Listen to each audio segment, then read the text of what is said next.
Jai Hind students, welcome back in your English class.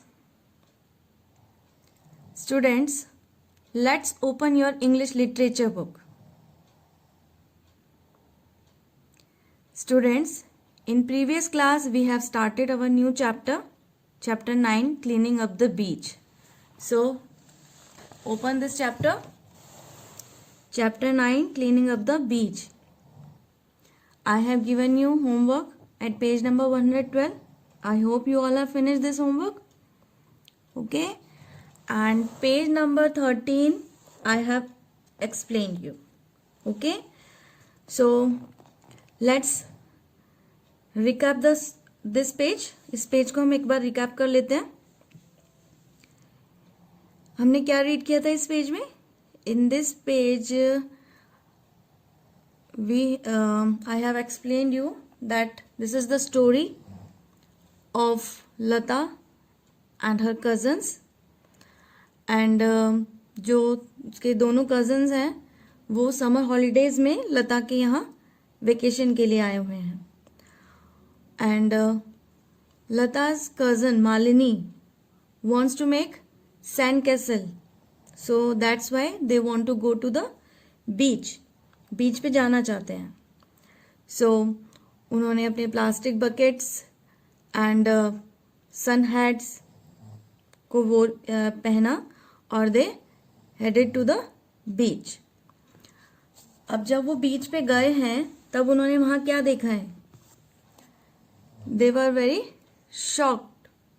क्यों shock हो गए? Because it was littered. जो बीच था वो लिटर्ड था. किस चीज से? गार्बेज से. There were so many plastic bags, tin cans, use paper cups and old shoes were thrown there. Why? Because क्योंकि कुछ लोगों ने उन्हें वहां पे थ्रो किया है. ठीक है. सो नाउ मालिनी जो है, she was very sad because there was no spot to make sand castle. They can't play there. खेल नहीं सकते थे वहां पे. सो वो सैड हो गई है. बट उनके एक कजन जो है Nandu, he had given them idea to clean up the beach. उन्होंने उनको एक आइडिया दिया है कि हम बीच को क्लीन करते हैं. अब आगे क्या होता है स्टोरी में? सो अब हम इसे रीड करेंगे. Okay. So let's open your page 114. Okay. So, first of all, write down the date. What is the date today? Today is 6th January 2021 and the day is Wednesday. Okay. Now, let's start. The 3 children hurried back home. As they left their house, armed with their shovels and large garbage bags, their neighbors stopped them. Okay? अब क्या होता है, जब उन्होंने decide किया कि वो उस बीच को क्लीन करेंगे तो वो कुछ सामान लेने के लिए घर आते हैं जल्दी जल्दी. और जैसे ही वो घर से बाहर निकलते हैं उनके हाथ में क्या है? शॉवेल है. शॉवेल मतलब स्पेड है. ये जिसे आप ये यहाँ पे देख रहे हैं, ये स्पेड है. और लार्ज गार्बेज बैग है उनके हाथ में. सो उनको इतना देखकर जो उनके नेबर हैं वो उन्हें स्टॉप करते हैं कि रुक जाओ. Where are you off to? Why are you all wearing gloves? We are going to clean the beach, Malini said excitedly. You can join us too. ठीक है. Where are you off to? तुम लोग कहाँ जा रहे हो? Why are you all wearing gloves? तुम लोगों ने ग्लव्स क्यों पहने हैं? किसने पूछा? ये उनके नेबर ने पूछा. We are going to clean the beach. Malini ने बड़े एक्साइटेड होके बोला कि हम तो बीच को क्लीन करने के लिए जा रहे हैं. You can join us too. आप भी हमारे साथ आ सकते हो. सो आप इस में आप हरिड को अंडरलाइन करेंगे, शॉवेल्स को अंडरलाइन करेंगे, नेबर्स को अंडरलाइन करेंगे, इसे आप यहाँ तक अंडरलाइन करेंगे। इसके बाद आप इसे एक्साइटेडली को भी अंडरलाइन करेंगे। Okay, now come to next paragraph.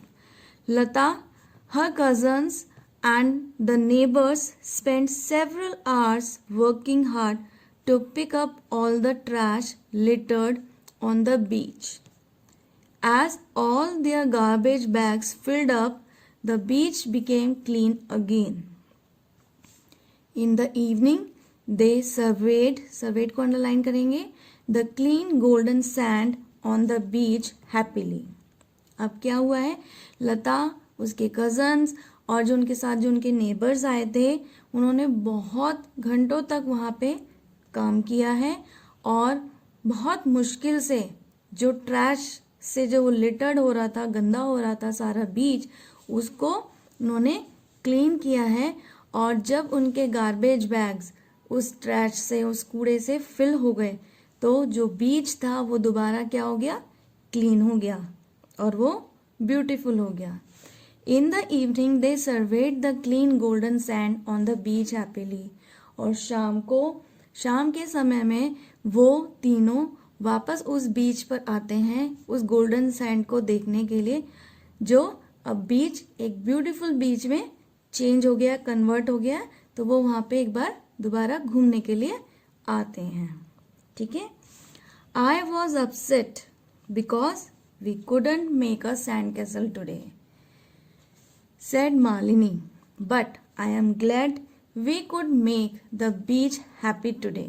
जो मालिनी है, मालिनी ने कहा कि मैं बहुत दुखी हो गई थी कि हम सैंड कैसल नहीं बना पाए, लेकिन मैं खुश भी हो गई हूँ कि हमने इस बीच को दोबारा एक हैप्पी बीच में चेंज कर दिया है। ठीक है। So this is the story.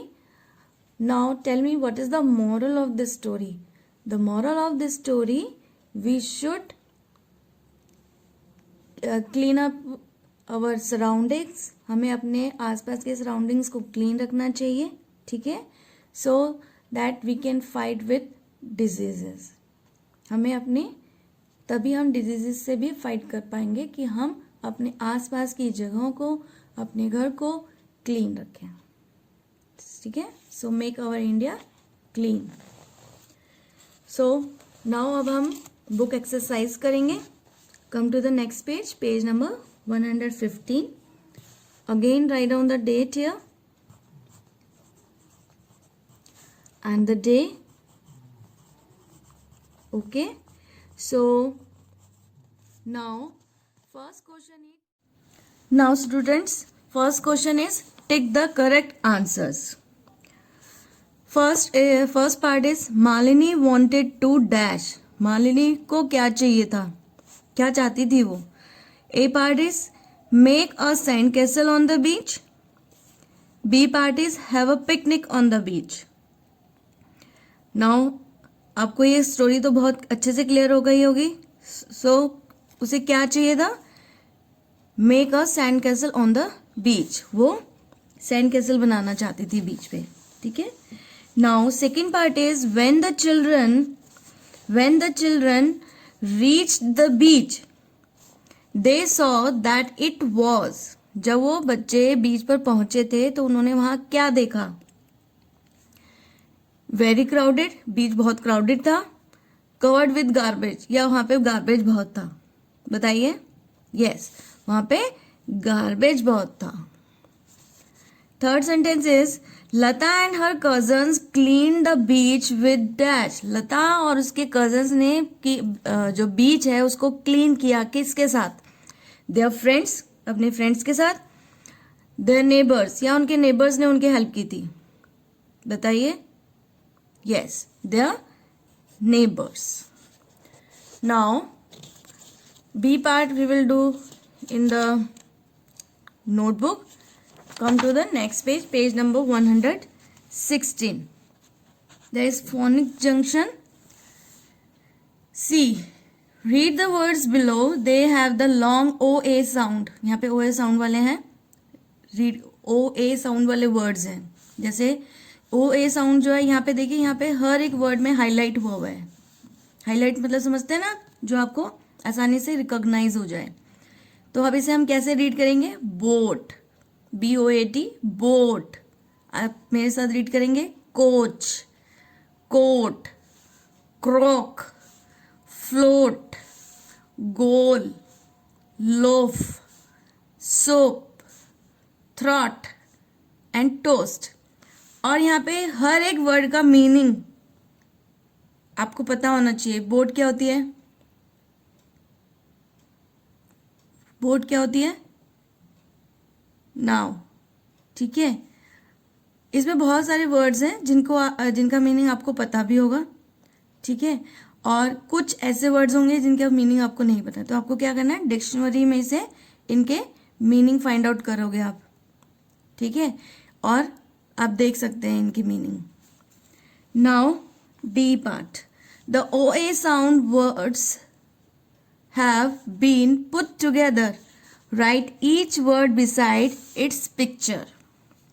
आपको क्या करना है, यहाँ पे कुछ लेटर्स दिख रहे हैं, बहुत पास पास लिखे हैं, बट हर एक यहाँ पे कुछ वर्ड्स भी बन रहे हैं। देखिए, LOAF, लोफ। ठीक है, COACH, कोच। जो आपने वर्ड्स ऊपर रीड किया वही नीचे है। SOAP, soap. TOAST, toast. BOAT, boat. COAT, coat. अब आपको क्या करना है, अच्छा आपको मीनिंग्स तो यहीं मिल जाएंगे नीचे। अब आपको क्या करना है, इन वर्ड्स को आपको नीचे फिल करना है।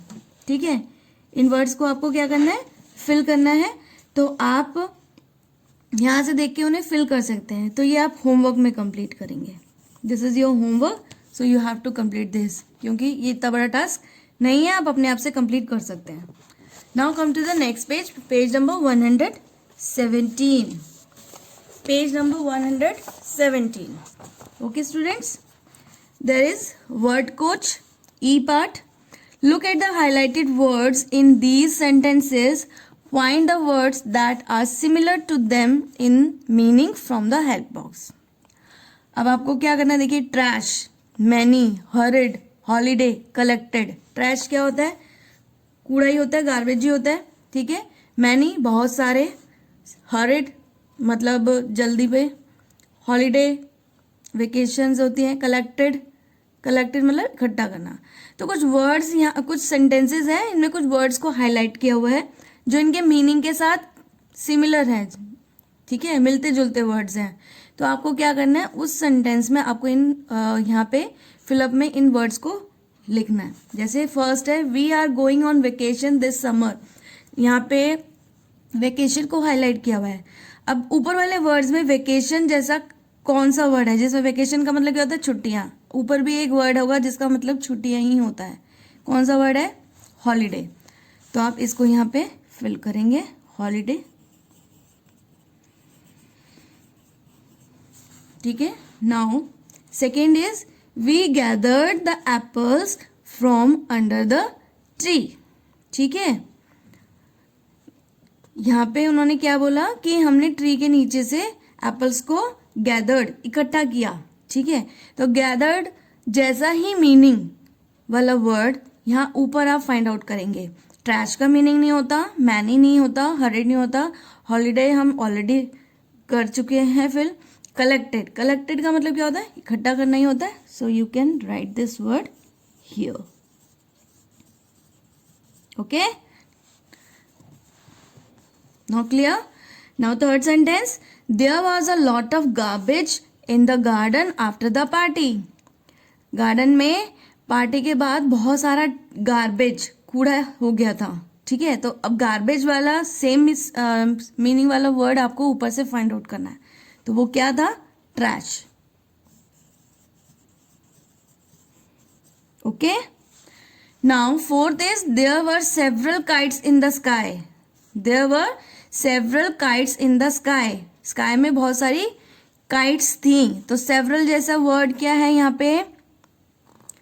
Many, so you have to fill this word here. Many का भी सेम मीनिंग है यहाँ पे कि बहुत सारी। The children rushed towards the ice cream man, जो बच्चे हैं वो आइसक्रीम मैन की तरफ रश, भीड़ इकट्ठा हो गई है बच्चों की, तो रश्ड जैसा हरिड। ओके स्टूडेंट्स, सो आपको बुक एक्सरसाइज अभी तो यहीं तक ही फिल करनी है, क्योंकि अभी आगे का आपका ग्रामर पोर्शन हुआ नहीं है। So you have to fill your book exercise, आपको यहीं तक कंप्लीट करना है। सो स्टूडेंट्स, अब आपने देखा है, मैंने आपको चैप्टर यहाँ तक कंप्लीट करा दिया है बुक एक्सरसाइज के साथ। आपको आज का होमवर्क भी पता है। So you have to complete your homework and we will meet in the next class. Okay students, bye bye.